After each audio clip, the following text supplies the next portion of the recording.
日本史ミトラと政子。まだ2歳のミトラ、後の九条頼経を都から迎えると、北条政子は尼将軍として鎌倉幕府の政治を取り仕切った。しかしミトラは第4代将軍に就任するが、その後は不幸な道をたどった。ミトラと北条政子のその後を詳しく見ていこう。1219年承久元年、源実朝が興行に暗殺されると、後鳥羽上皇は親王を危険な鎌倉へ峠させることを拒んだ。上皇は皇族の代わりに摂関家の九条道家の子息でまだ2歳のミトラを摂家将軍として送ることに決定する。ミトラは1218年建保6年関白九条道家と西園寺公常の娘との間に生まれている。虎の年、虎の月、虎の国に生まれたので幼名をミトラと名付けられた。源頼朝の妹ボーン姫のひ孫でもあるところから選出されたようである。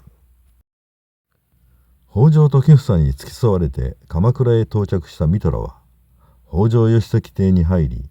義時の三男重時が身辺警護に当たった。まだ幼少のミトラの後見役に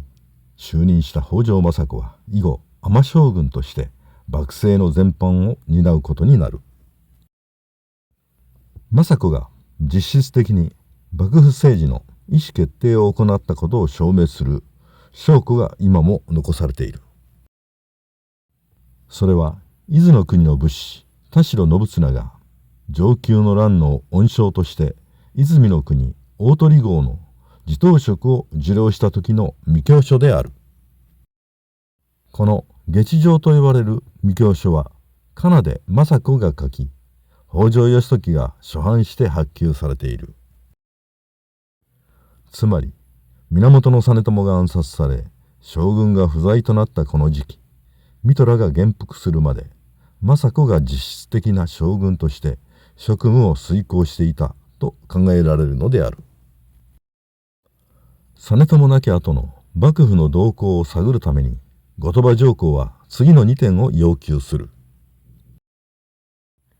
1点目が自分の愛称に与えた荘園の地頭職を罷免すること。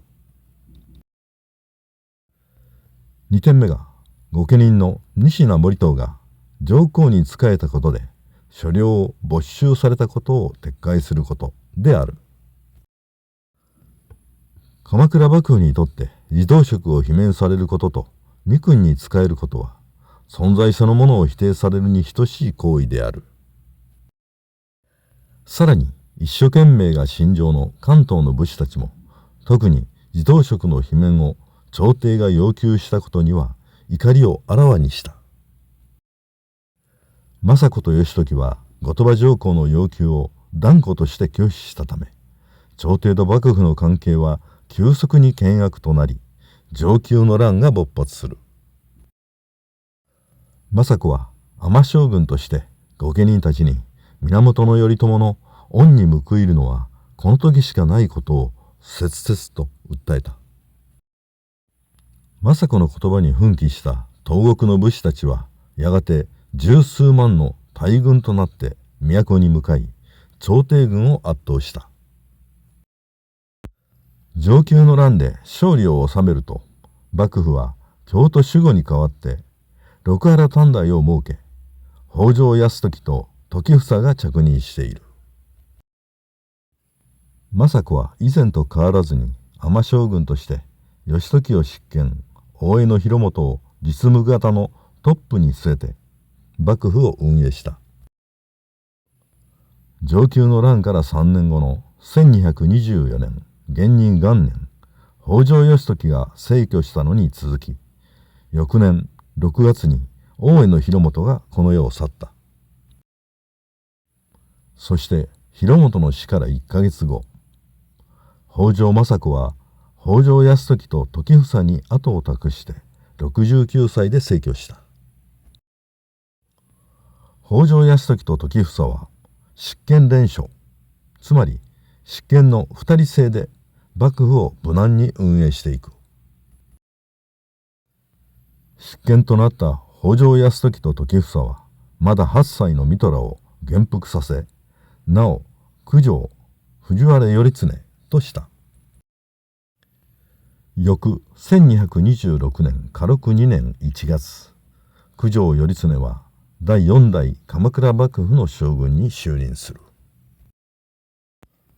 さらに泰時らは、頼経が13歳になると源頼家の維持で28歳の竹御所と結婚させている。頼経と竹御所の間に跡継ぎが生まれれば、摂家将軍と源氏将軍家の継承者として大いに祝福されるはずであった。頼経は泰時らを率いて上洛して検非石別当に任じられている。子息の頼経が将軍となったことで、摂政関白の地位にあった九条道家の権勢は絶頂を極めた。ところが1234年天福2年、竹御所が男児を解任するが、難産で母子ともに死去してしまう。この竹御所の逝去によって頼経は幕府で微妙な立場となる。頼経と5歳の藤原親吉の娘との間には頼次が生まれるが、将軍と執権の仲がきしみ出す。北条時房に続いて泰時が没して執権に就任した北条経時は、九条頼経を出家させてまだ6歳の頼次を第5代将軍に据えている。さらに執権経時は自分の妹で16歳の日和田姫をまだ7歳になったばかりの頼次に嫁がせている。出家した頼経は大井殿と呼ばれて隠然たる影響力を保持した。泰時の子孫は徳宗家と呼ばれたが、頼経の周辺には反徳宗家の北条氏や御家人たちの集団が形成されていく。三浦氏が幼い5代将軍頼次をみこしに担いで放置合戦を引き起こすが、三浦氏は滅亡する。1252年建長4年、新執権の北条時頼は後坂上皇に王子の将軍就任を要請して認められたために、第一王子宗隆親王の鎌倉下向が決定する。そのため九条頼経は時頼により京都へ追放され、父の道家も役職を罷免されている。さらに頼次も将軍職を解任され、京都へ送還されたために、父の道家はこの年に失意のうちに没している。